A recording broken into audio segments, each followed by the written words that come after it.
Okay, I finally got around to seeing Smile 2. Here's what I think about it. It's a good movie, and it's a very horrific movie, and honestly, if horror movies disturb you, you should probably not watch this movie. If you like horror movies, I believe Smile 2 is really a step up from its original. But I gotta admit, when I started watching this film, I went like, okay, what happened in the original again? And I had a hard time picturing it. I don't remember when I first saw the film Smile.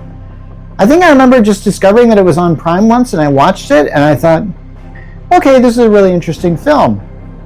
But this is the problem we have now with our constant content creation and consuming, is we really are starting to forget things. And it's almost like we need just reminders of these things, because it might have been good, but if it wasn't necessarily great, we might just be prone to forget it. So I watched some, after I finished Smile 2, I decided to watch a few videos about it. And if you're not familiar with the whole premise of Smile, and I believe that these two films are actually done by the same director, which I think is great, because I think there's a definite vision involved here. But as far as I can tell, here's the thing. Smile is about, for lack of a better term, a demon or some sort of supernatural force which for some reason switches bodies constantly. And the way it does it is it will kill or will do some sort of traumatic event in front of you, and then it'll give that, I can't do it, because I think they actually used some CG to do something like that. The viral marketing for the first Smile film was pretty incredible. Like, there were people that they paid to go to sports events just to look at the camera, just with, and smile and stuff like that. So yeah, it gives a great smile, because we all know, thanks to the Joker, that smiles are evil. But essentially, like, after it does this traumatic effect, this demon thing passes on into this. It lives upon trauma. It knows that the more traumatized you are by past events, the more it can really get inside you, and it feasts upon you. It just loves that. So anybody that was raised in, say, an abusive household or something like that, it loves to be there. It's like a vacation for this thing, I guess. And once this demonic force is inside of you, it can alter your perception. It can make you do things and then also forget that you have done them. And it does this to stir up more trauma. So if it needs another, I guess, host body, I don't even know how this particular thing works, really. A lot of this is just speculation amongst the fans. And there isn't really a story like, there isn't like a scene where somebody takes out an old book or something, and there's like a picture of this thing going from body to body or something. There isn't anything like that.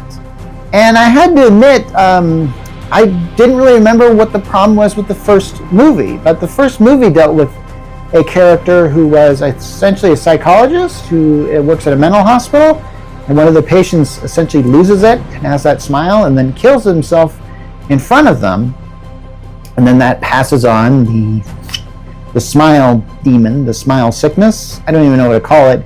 You can take a lot of, I don't know, the Smile series is based on a lot of, you could make a lot of comparisons to a metaphor of, say, mental health. And maybe you should. Maybe that's the point. It's kind of like that film I talked about the other day called Talk to Me, which you can talk about as, say, a metaphor for addiction. You can do a really good job with that. There is a lot of evidence for that in the film. And Smile has even more evidence here. And Smile 2 really takes that to the next level. I have to say, like, Smile 2 is better than the original because, as I said, I don't even remember the original. But I think I'm going to remember Smile 2 for a long time. A long, long time. It's not because I'm making this rant on it. But the fact is, I didn't even realize that the main character from the Smile 2 starts out in a really interesting way with almost this kind of POV camera shot sort of thing. This very interesting camera work. I mean, I think the director deserves some accolades for this. There's a lot of scenes, I think, where the camera is held deliberately upside down, too, which I really liked. I kind of thought, like, okay, that's kind of cool. But essentially, yeah, this there's an issue with, like, I think what happens is the main character is a police officer who has discovered the fact that this curse works this way. I think he's kind of figured out the rules. But he has also figured out that the curse is now in him. And the best he can do is try and get that curse on someone else. And so what he does is he goes to, like, since the main character is like a police officer or something, he goes to the house of somebody who is a known drug dealer. And he tries to get the curse into that, say, a drug dealer. And I'm assuming that, I don't know what his plan is after that. Is his plan to simply, like, okay, now it's your problem now, and now I'm going to move across the country so I never have to see you again?